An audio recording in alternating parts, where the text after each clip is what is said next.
खासदार उदयनराजे भोसले यांची उमेदवारी जाहीर होत नसल्यामुळे साताऱ्यातील शिवतीर्थावर मराठा बांधव आणि समर्थक आक्रमक झालेत। भाजपला आणि साताऱ्याला वैभव प्राप्त करून देणाऱ्या उदयनराजे भोसले यांच्या नावाचा भाजपला विसर पडलाय। सर्व पक्षाचे हे राजकारण चालू असून हे थांबलं नाही तर त्याचे गंभीर परिणाम भोगावे लागतील। उदयनराजे हे काल पण खासदार होते, आजही आहेत आणि उद्याही राहतील, अशी प्रतिक्रिया समर्थकांनी दिली आहे। महाराजांचे 13वे थेट वंशज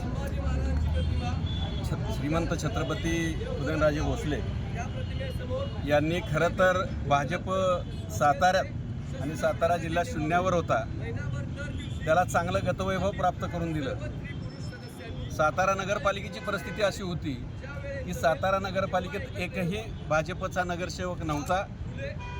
त्याच भाजपला हाताशी घेऊन सातारा नगरविकास आघाडीच्या माध्यमातून 6 नगरसेवक निवडून दिले।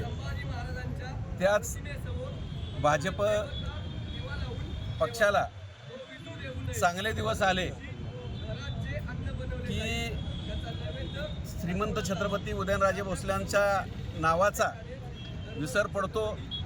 हे खरं तर लोकशाहीतलं आणि मराठा समाजाचं आणि इतर समाजाचं दुर्दैव आहे। ज्या गादीला देशभर आणि देशाच्या बाहेर मान सन्मान आहे, त्याच गादीला तिकिटासाठी उमेदवारी लोकसभेला मिळावी यासाठी जर तिष्ठावं लागत असेल तर त्याच्यासारखं दुर्दैव दुसरं कुठलंही नाही।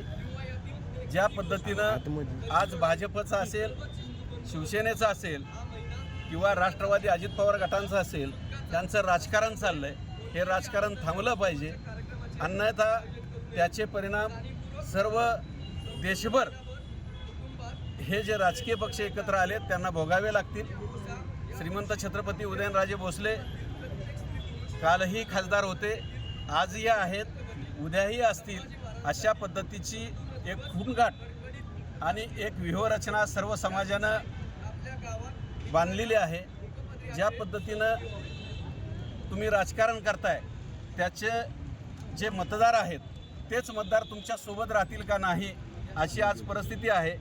सर्व समाज एकवटलेला आहे आणि सर्व समाज एकवटलेला असताना तुमची एक वेगळी चूल तुम्ही जर बांधणार असाल, वेगळी चूल मांडणार असाल तर हे मराठा समाज असेल, इतर समाज कधीही हे करणार नाही।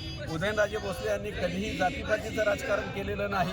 सर्व समाजाला बरोबर घेऊन जाण्याचं काम आजपर्यंत उदयनराजेंनी केलंय, भविष्य काळातही तशाच पद्धतीचं राहील। गोरगरिबांना न्याय मिळवून देण्याचं काम, गोरगरिबांची कामं करण्याचं काम कुठलाही पक्ष, कुठल्याही पक्षाचा उमेदवार नेता आहे, कुठला पक्षाचा कार्यकर्ता आहे, अशा पद्धतीची कुठलीही भावना किंवा कुठलाही विचार त्यांच्या मनात नसतो।